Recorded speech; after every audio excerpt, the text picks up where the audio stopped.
Hi friends, welcome to బండ రుచులు. ఈరోజు నేను చేయబోయే రెసిపీ కీమా మటన్.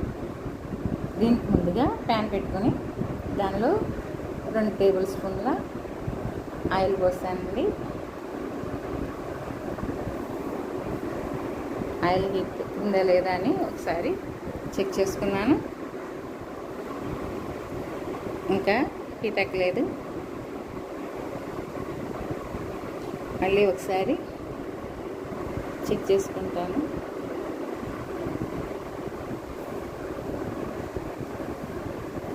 ఇప్పుడు ఆయిల్ హీట్ ఎక్కింది. దీనిలో ఒక ఆనియన్ కట్ చేసి వేసుకున్నాను.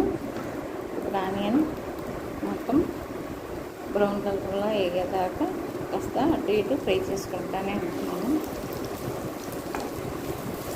చూసారా, ఆనియన్ ఫ్రై చేస్తుంటే ఆయిల్ పైకి వస్తుంది కదా. ఇంత ఆయిల్ అయితే సరిపోద్దండి. 2 టేబుల్ స్పూన్ల ఆయిల్ అయితే సరిపోద్ది. కీమాకి ఆయిల్ కొంచెం తక్కువ పడుతుందండి, మటన్కి అయితే కాస్త ఎక్కువ పడుతుంది. కీమా ఎందుకంటే ఫ్యాట్ ఉంటుంది కాబట్టి దానిలో కొద్దిగా తక్కువ ఆయిల్ అయినా కానీ సరిపోద్ది. ఇప్పుడు దీనిలో 2 పచ్చిమిరపకాయలు కట్ చేసి వేసుకున్నాను. పచ్చిమిరపకాయలు, ఉల్లిపాయలు 2 కలిపి బాగా వేసుకున్నాను. ఉల్లిపాయలు బాగా వేగిన తర్వాత దీనిలో నేను తీసుకున్న మటన్ కూడా వేసి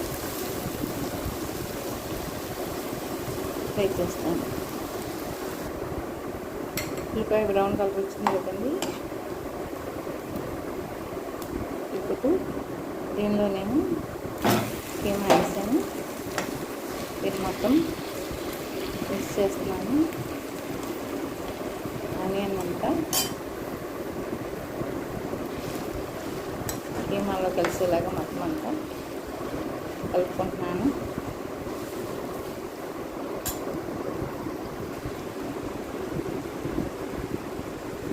దీనిలో 1 స్పూన్ పసుపు, 1 టీ స్పూన్ సాల్ట్ వేసుకున్నానండి.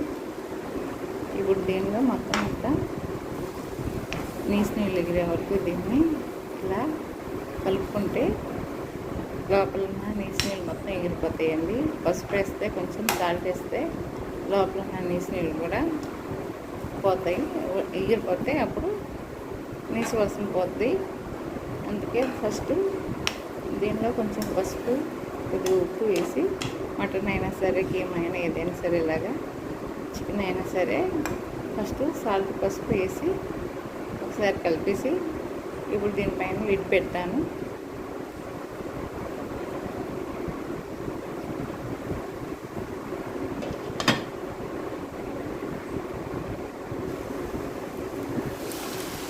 ఒకసారి తీసి చూసుకోండి. మొక్కకి మొత్తం నీళ్ళని ఎగిరిపోయినాయి కదా.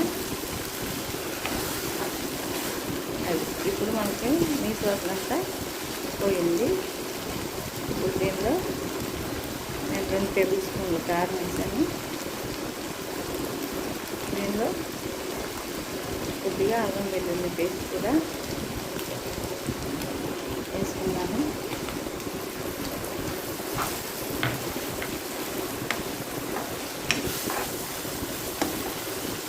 మొత్తం అంతా బాగా మిక్స్ చేస్తున్నాను.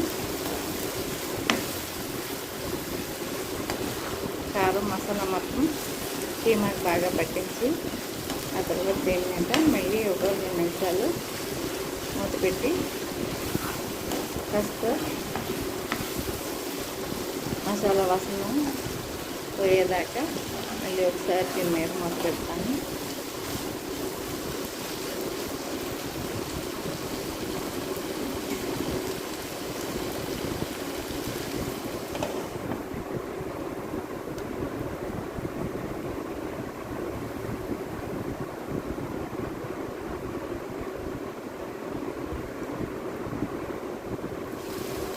మసాలా వాసన పోయిందండి. మసాలా ఫ్రై అయింది కదా. ఈ స్టేజ్లో నేను ఒక ఫుల్ గ్లాస్ వాటర్ తీసుకున్నానండి. మొత్తం అంతా బాగా కలుపుకొని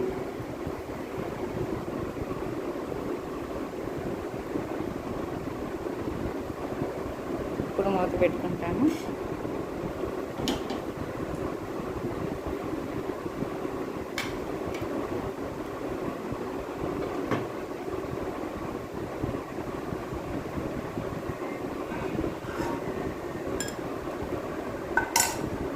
అంతేనండి. ఒక 10 నిమిషాలు అయిన తర్వాత కర్రీ మొత్తం అయిపోయింది. తీసి సర్వ్ చేసుకున్నాను.